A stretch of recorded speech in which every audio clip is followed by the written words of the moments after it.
Over the past 2 decades, an unassuming piece of technology has quietly transformed modern warfare. It's not a stealth bomber or an aircraft carrier. It's the drone. Small, often cheap, sometimes barely bigger than a suitcase. From the deserts of Afghanistan to the cities of Ukraine, drones have become the eyes, ears, and often weapons of the world's militaries, and of insurgents and militias alike. Today, we're going to explore how drone warfare started, how it evolved, and why it is reshaping conflicts everywhere. Our story begins in the early 2000s. After the September 11th attacks, the United States went to war in Afghanistan and then Iraq. At first, drones were mostly used for reconnaissance, flying high above the Taliban camp, beaming back live video to commanders. But that changed quickly. The CIA and the US Air Force realized that these small drones could also be armed. By late 2001, the Predator drone was carrying Hellfire missiles, and soon drones were hunting high-value targets across the region. These early armed drones could stay aloft for hours, track a single car through winding mountain roads, and strike with pinpoint accuracy, all without a pilot being put in harm's way. To many in the Pentagon, this was a revolution, a persistent, patient hunter in the sky. But it also sparked controversy over civilian casualties and the ethics of remote warfare, debates that have only grown louder over time. Fast forward to the mid-2010s, and drones were no longer the exclusive domain of state militaries. In Iraq and Syria, ISIS militants had figured out that you didn't need $1 billion defense budget to get drones in the air. Instead, they turned to the same drones hobbyists were buying online, small quadcopters, costing only a few $100s. They attached cameras for surveillance. Then, they started dropping grenades and small explosives onto Iraqi troops and coalition forces. At the height of the Battle of Mosul, ISIS was launching hundreds of drone missions every month. Some were simply scouts, spotting targets and calling on vehicle-borne IEDs. Others were tiny bombers, hovering over trenches and dropping explosives with surprising accuracy. This was the first time in decades that US troops had come under regular attack from the air by what were basically flying GoPros. It was proof that drones had been democratized. Anyone with a credit card and an internet connection could field their own miniature air force. If Afghanistan and Iraq were the proving ground, Ukraine became the epic showcase of drone warfare. When Russia launched its full-scale invasion in 2022, drones were everywhere almost immediately. Ukraine's military deployed the Turkish-made Bayraktar TB2s, a medium-sized drone that quickly gained its reputation for knocking out Russian tanks and air defences. But the real story was now the thousands of smaller drones, many of them built from commercial parts and 3D printed equipment, that were transforming the battlefield. Ukrainian troops used off-the-shelf quadcopters for reconnaissance, artillery spotting, and even dropping grenades. And soon, they began fielding the FPV drone, first-person view racing drones with live video feeds and explosives. The operators wearing goggles could steer them straight into Russian tanks or trenches, turning cheap drones into lethal kamikaze explosives. What's striking is how fast these tactics evolved. Ukrainian engineers were constantly tweaking designs, adding bigger motors, better cameras, and new ways to jam enemy signals or avoid detection. Then, in the next step of evolution, came fiber optic cables to stay connected even when enemy electronic warfare was jamming radio link. Larger drones were adapted from agricultural sprayers and used as motherships, releasing smaller attack drones mid-flight. Russia wasn't standing still either.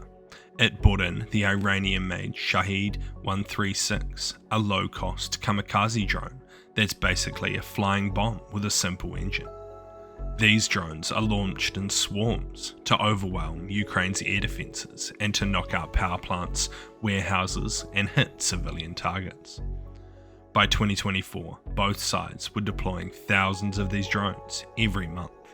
So many so that military analysts began to say drones were responsible for the overwhelming majority of battlefield losses. The front lines have become a constant jewel of surveillance, jamming, and strike missions, all carried out by machine. Though Ukraine has dominated the headlines, Western militaries have been taking notes. For years, the US and its NATO allies have focused on large drones such as the Reaper and Predator. But the Ukraine war has showed that small, cheaper drones were just as important, especially in high-intensity conflicts. Now, the US Army is fielding new categories of drones: tiny handheld scouts, expendable kamikaze drones they called loitering munitions, and swarms that can coordinate their attacks together. European nations are also coming up fast. Countries such as the UK, France, and Germany have launched programs to produce drones in high quantities, anticipating a future where every infantry platoon might have its own drone team. One European official recently said that Europe needs the capacity to build 1 million drones to deter aggression. That's how central unmanned systems have become. And as technology spreads, so does the race to develop countermeasures. Jamming systems, lasers, and interceptor drones designed to knock out enemy drones out of the sky. Meanwhile, China has quietly built the largest drone industry on Earth. Chinese companies like Chaihong and Wenglong have exported armed drones to dozens of countries such as Egypt, Iraq, Nigeria, Saudi Arabia, and more. These Chinese drones are cheaper than American models and come with fewer export restrictions. In Iraq, the Chinese CH-4 drones have carried out strikes against ISIS. In the Middle East, Saudi Arabia has used Chinese drones in their war in Yemen. And closer to home, China has deployed reconnaissance and combat drones over the Taiwan Strait and along the Himalayan borders with India. China isn't just selling drones, it's also pioneering advanced design. From stealth drones to solar-powered high-altitude models that can stay aloft for months. And because China dominates the commercial drone market, even conflicts in Ukraine have seen Chinese-made components and DJI drones on both sides. Russia too has undergone a transformation. Before 2022, Russian forces mainly used drones for surveillance.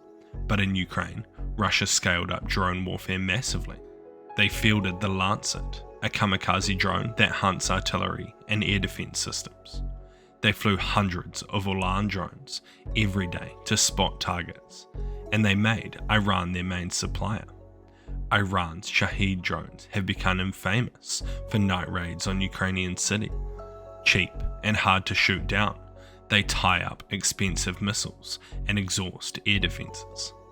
But Russia isn't just importing, they're building their own production lines to churn out these Shahed-style drones domestically to ensure a steady supply. Iran in turn has become a global drone exporter. Its drones are in Yemen, Iraq, Syria, Gaza, and now Europe's largest war since World War II. For Iran, drones are the perfect asymmetric weapon, a way to project power without a modern air force. So where does it all lead? In just 20 years, drones have gone from an experimental platform to a staple of nearly every military on Earth. They have democratized air power, giving insurgents, militias, and smaller nations the ability to strike targets far beyond their borders. They also create new dilemmas. How do you defend against swarms of cheap, disposable drones? How do you maintain control when autonomous systems can identify and attack targets with minimal human input? And what happens when these technologies proliferate even further, finding their way into the arsenals of criminal organizations and terrorist groups? The rise of drone warfare is more than a story about technology. It's a glimpse into the future of conflict itself. A future where the skies above every battlefield and every city are crowded with unmanned vehicles, watching, tracking, and striking. If you want to understand how war is changing, Just watch drones. They're not just tools.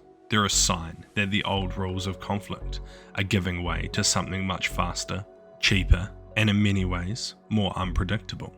From Afghanistan to Ukraine, from China's factories to Iran's desert workshops, drones are reshaping the balance of power. And in the wars to come, whoever masters them may hold the decisive edge. Thank you for watching. I've been your host Daniel, and this has been That Intel Guy. Make sure you like, share and subscribe. I'd really appreciate it. See you!